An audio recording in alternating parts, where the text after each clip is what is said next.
Hey folks, welcome back. I am here with a slightly belated August reflections, practice, recap. August was the month that I had surgery and the month that we moved, which alone is two very chaotic things to do together. I'm still recouping from surgery. I'm still having some issues at the moment. It's amazing what you can get done even when you had no intention of moving on the horizon. So yes, we are in our new place and I have officially set up a version of an altar, at least anyway. It's quite an adjustment for me amongst all of the adjustments, but in a superficial way. I have a different table, it's different lighting, it's quite reflective as well. So yes, I'll probably be playing with my setup for a while. I don't have time to perfect it before recording, so we're trying as we go. That's how it's gonna be, and I'm hoping that I can find a solution where I can work with the altar and not have to set myself something up in a different place with my old layout. It otherwise looks lovely if you're not in the world of video and photography and editing, or if you have a lot better lighting equipment, I suppose. I don't know. But anyway, it's an adjustment, so videos will probably look different until I find a groove. That's just my way of explaining why. As you can imagine, most of my month was taken up by, I want to say recuperation from surgery, but honestly I haven't even really felt like I've had the time to honour that, and it's possibly why it's been slow. I've done far more than I should have done. It was busy, but we're going to jump straight into it, and I am going to start with my August reflections from my cards from the year ahead and my rune. So as always, I've got the 𝗵𝘁𝗿𝗄𝗃 Tarot, the Memento Mori, and then my rune, which is 𝗺𝗁𝗍𝗄𝗏. It was also my birthday month and it just had a completely different vibe to it. I'm usually quite excitable and even chatty about my birthday as well. It was just a very strange month. 𝗺𝗁𝗍𝗄𝗏 really came forth with the fire. I felt like I embodied it, but also it was quite consuming. You know, the process of something being useful and painful at the same time. So I could burn away stuff, but I also found myself feeling very burnt by the process. It was exposing, exhausting, empowering, all of the things, emotional. There was just a lot that I tried to fit into being who I am. And I think that there was a lot of achievement that came around the rune. I don't know, there were prices that are very much still being felt, and I suppose hopefully I'm coming down from those. If you're curious, this is the Knight of Cups, albeit a very fiery looking Knight of Cups. I have to say as well, one of the things I've noticed is that using the 𝗵𝘁𝗿𝗄𝗃 Tarot for my year ahead, I've really enjoyed looking at the artwork, but it's not really made me bond with the deck very much because I'm not using it other than having it out for this process. So that's definitely something I might think about next time, because I thought using a deck that I wasn't very familiar with, it would be a great way to utilise it. And it is in some ways, but it's more made me bond with particular cards than the actual deck in its entirety, or kind of get to explore how it reads. I could, but I just haven't. It's just how I I suppose, separate it in my practice. I'm aware that I'm probably casting shadows as I move. Like I said, I have the opposite of what you want for lighting in here. All of the lighting is behind me at a glorious bay window. It's a really lovely room. It is what it is. You'll have to let me know, and I would appreciate the feedback what the experience of watching it is like on this first go, this first rough ride and tester. And I don't want people to just say, yeah, it looked fab if it didn't, because that's not helpful. As much as I love the support. Speaking of support, one of the things that I suppose came through, it was like we both embodied the rune, my partner and I. My partner is very optimistic. He deals with change a hell of a lot better than I do. And so he definitely was like an embodiment of it as well. And I think there was something about the way that we sort of came together in the necessary moments, but we were really blazing together, getting shit done, basically. But it was a very emotional month for me in particular. My heart was definitely on my sleeve, and it was full steam ahead with an array of emotions at any one time. I completely was out of familiar routines and practices, so I didn't get the joys of those. And of course I said goodbye to a lot of things as well. So it was a really interesting one, and sometimes I was really together and felt like yeah, and other times I felt like I was pretending to be a person and that I wasn't really. But yeah, I had my birthday, I turned 35, it was very quiet and unfamiliar and just a completely different kind of celebration. It was quite an intimate one, otherwise things felt quite uprooted, and to be honest, I don't feel like I've found a rooting yet, a way to like plant myself, but I do feel like we came out and were very resilient, and I think that's where the rats came in for me. Rats to me are very resilient creatures in particular, beautiful and misunderstood little beings, and just superbly resilient. So that's kind of what I make of these three. Very quickly, it's going to be a quick summary because I worked with Ladybug. It says here we call them Ladybird in the UK predominantly.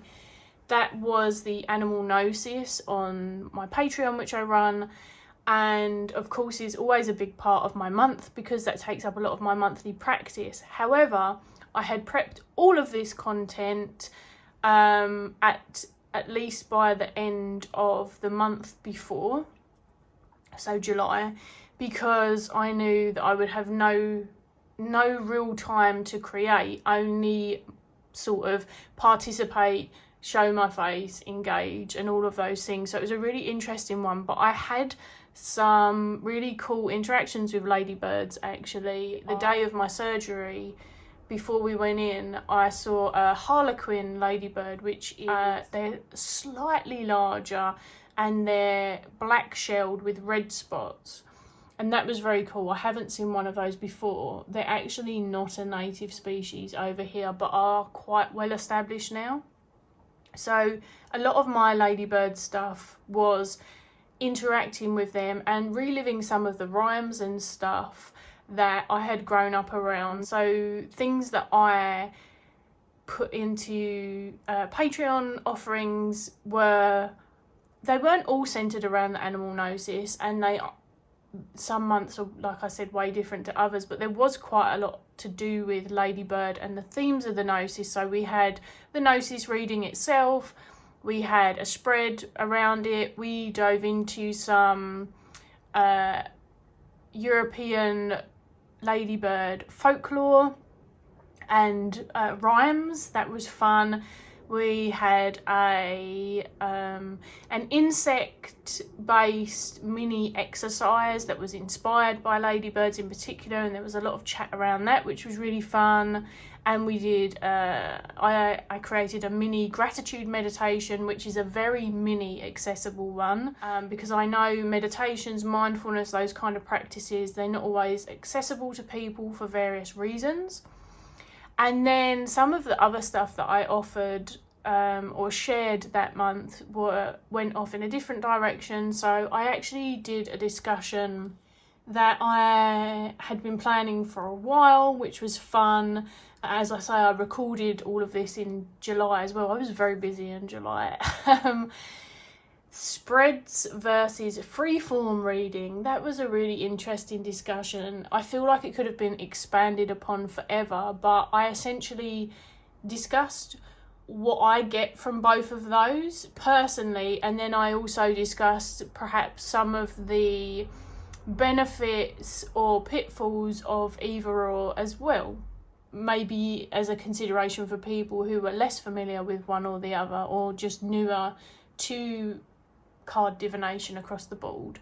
And finally, I did a huge video actually for the coven. It's called the Ritual of Goodbyes, and I came on and shared my process of saying goodbye to, you know, the spirits of place, and just so many layers of my practice that were tied to the land and the garden and the house, and even other things like the neighbour's cat, who was a really big part of our lives. If you know, you know. If you don't, sorry. It was a really emotional video, which is not something that I do lots.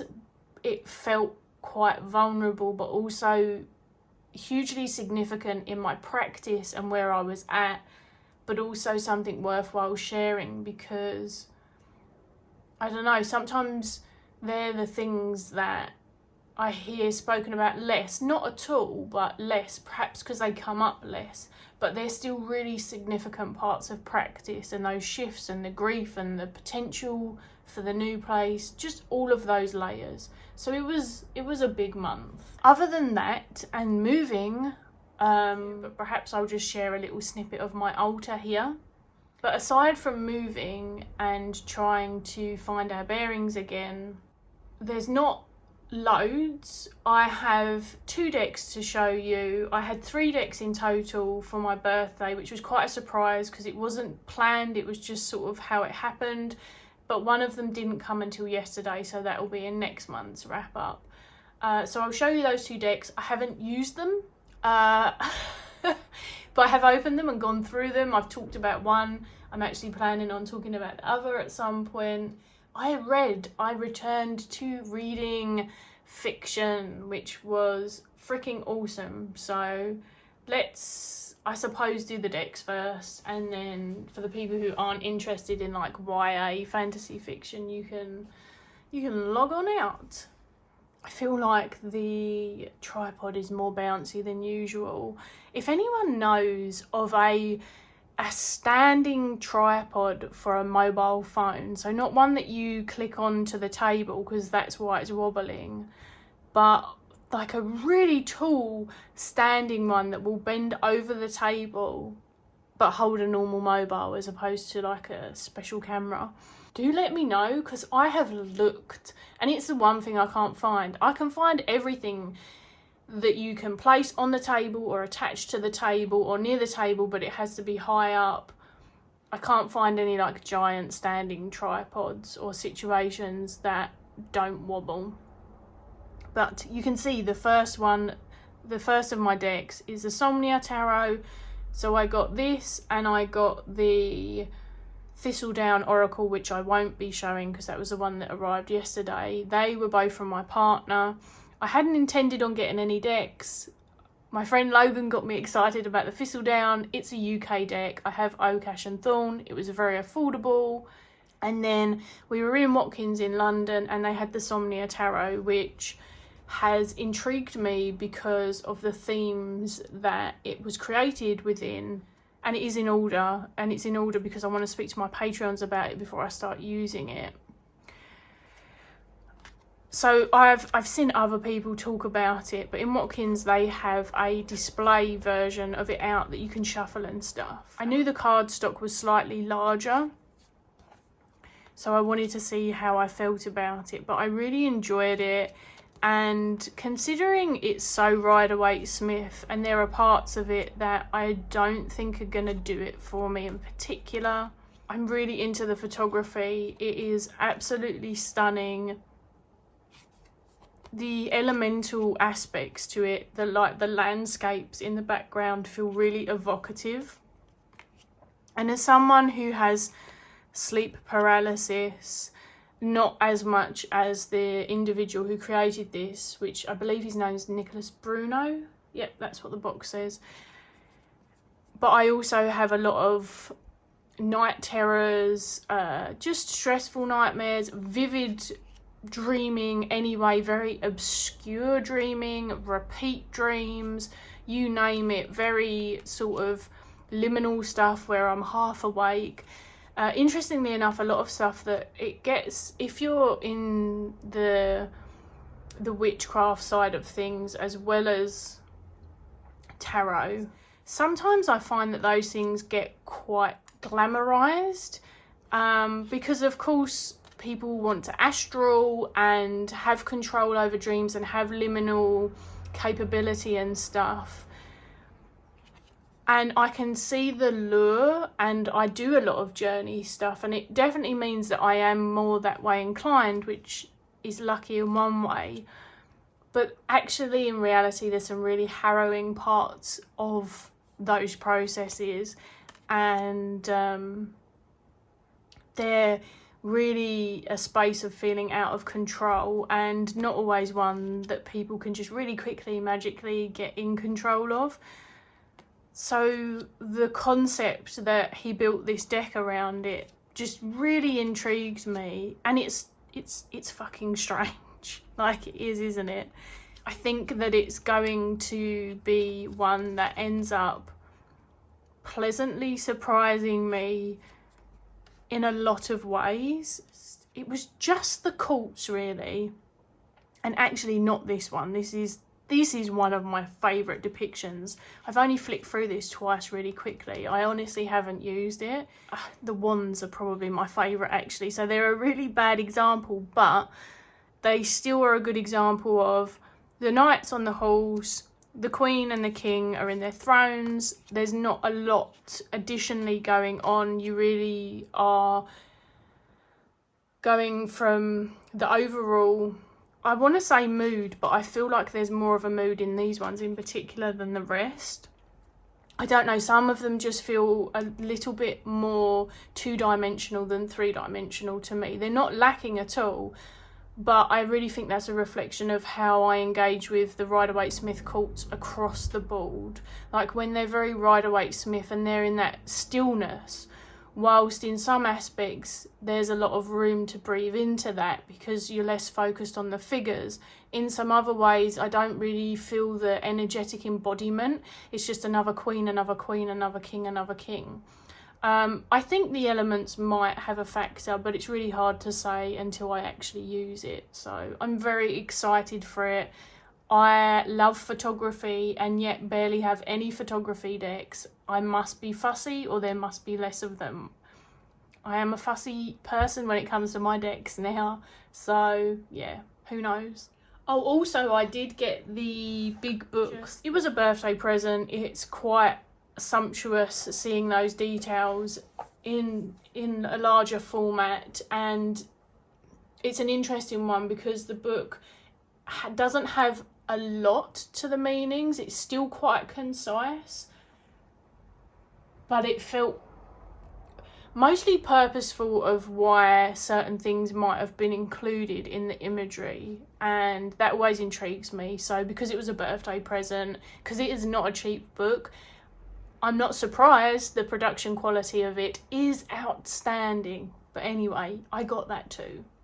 And then from my parents, I got the Mushroom Oracle, which wasn't on my radar at all. I was scrolling on Little Red Tarot, which I do not do very often at all, which is our UK indie stockist, one of a few. And I happened to see this. I love mushrooms. I'm into the artwork in particular and this type of collage style. Again, quite fussy with them. And I wouldn't say this one completely hits across the board, but for the most part, I like it. And in a weird way, I felt like it might be an interesting contrast in a complementary way to the Somnia. I haven't used them together yet, although I've looked at them together. The guidebook is But yeah, I hadn't seen it around much at all, and when I saw it in Little Red Tarot, I then looked it up on YouTube, and Rose Honey Ritual had done I can't remember if it was a walkthrough or a review. It was really helpful. I actually watched it on slow so that I could write down all of the keywords, see what was repeated, if any, and the kind of vibe it gave, because that's something that is important to me nowadays, and just, yeah, get an overall vibe for it. I freaking love the artwork in about, or the collage of it, in about 90% of the cards. Some of the keywords don't feel like they complement each other as well as others, but overall it gives me Into the Forest, Fae kind of vibes, and I really love that. There's obviously a bunch of mushrooms in it, which is very cool. A couple of the cards sort of stand out from the rest art style wise. They use this, I don't know if it's artwork that's been around for so long it's copyright free, or whether it's one of those ones that you buy a license for, but either way I know that it's accessible because this is the perfect one. This image is actually in the Lioness Oracle Tarot, just this part, and they're surrounded by vinyl records, and I think it's the Four of Swords if memory serves. So I love the way that it's put into, and everything's layered on most of these, and then there's a couple of them, one in particular where it's talking about like childlike wonder or something of the sort, and none of the characters in it look like children, they're all adults. I suppose they could be tapping into their inner child, although that's not really what it says. And it's a big part of the artwork. There's less of these other layers or this kind of, like I say, Into the Forest vibe. And the blue on this is like, whoa. It's another one that looks a bit like this. This is not so much my thing in comparison to the others, but it's honestly nitpicking. But I confess I chose this deck because they asked me what I wanted, and this is very much my vibe. Mushrooms I love, Fae folk I love, anything to do with like the forest and decay, but then what comes from decay and all of that good stuff I really enjoy. So it was incredibly affordable as a UK purchase, which again doesn't happen very often at all. So I went for it and figured I'd just have fun with it. It may be a deck for a time as opposed to a forever deck, but I'm quite excited about it still. And then, is this going to rock the camera? Probably, but I want to put them down dramatically. I read not one, but 2 books. Predominantly my reading has been resource and study material for a very long time now, or doing courses, whether they are to do with something to do with the witchcraft world, something to do with the tarot world, or something to do with the psychotherapy world. And I just haven't felt like I had the capacity to do fiction for far too long, and I kept trying and it kept not working. I'm trying to put them down really gently, it's still wobbling it. I read Seige Storm, and then A Ruin and Rising from the Grisha verse. So just to explain, yes, I have read Shadow and Bone, the first in the trilogy. I got this in freaking 2020. I read this as COVID hit, and I freaking loved it. I'm not the best at critiquing fiction. I'm fine with other types of books. It's not my strong point. I wouldn't say I'm as particular. That's possibly why. It is YA. I really like YA, so yeah. So I loved this. I got Seige Storm, which is number 2, and then it just never happened for me. I read a tiny little bit, but I think it was, when did I start reading this one? A couple of days before surgery, because I wanted to take it easy to give myself the best chance. So that was when I stopped doing moving stuff, and I powered through this in like a matter of days, which was awesome, and got super excited. And I didn't actually have Ruin and Rising, and my partner got it for me, and I read that after surgery, and it took me a couple of days. It was so enjoyable that I am moving on to the next part of the Grisha verse. So next there's, what's it called? 6 of Crows? Something along the lines. No, I haven't watched the series, by the way. Firstly, because they mesh loads of the books together. Secondly, so my friend Logan has watched them. We spoke about it. I asked for spoilers because one of the things he'd said about the ending really stood out to me after I'd finished Ruin and Rising, about the particular people that were, you know, in these 3. And they've changed something to me that's quite significant about 2 of the main people from this trilogy near the end, which sounds way better in the book. So I don't know how I would feel about it, but also as it has other characters in it because they've meshed it all together, I don't really want to watch it until I am done with the books. So I don't think it's going to rock my world in the same way. But what I will say is I freaking adored Shadow and Bone. I freaking adored Ruin and Rising. And I really liked Seige Storm. But I felt like it was the weaker of the 3 if I was really going to critique it. Still a good read. There were points where the build-up wasn't enough. And actually in the interviews in the back with the author, she does talk about how this scene was like way bigger and she had to cut it down because it would have been too much to then get the rest of the book in. And I think that must have been what I picked up on. The way that the story is managed and the things that happen feel like they're really built up and built upon beautifully in both of the first and the third, whereas the second just felt a little bit not as finessed, and I wasn't as attached to some of the outcomes and some of the things that happened. But it does pave the way really well from one to the other. So it's interesting because it just, I don't know, it has some like middle sibling syndrome or something. I don't know.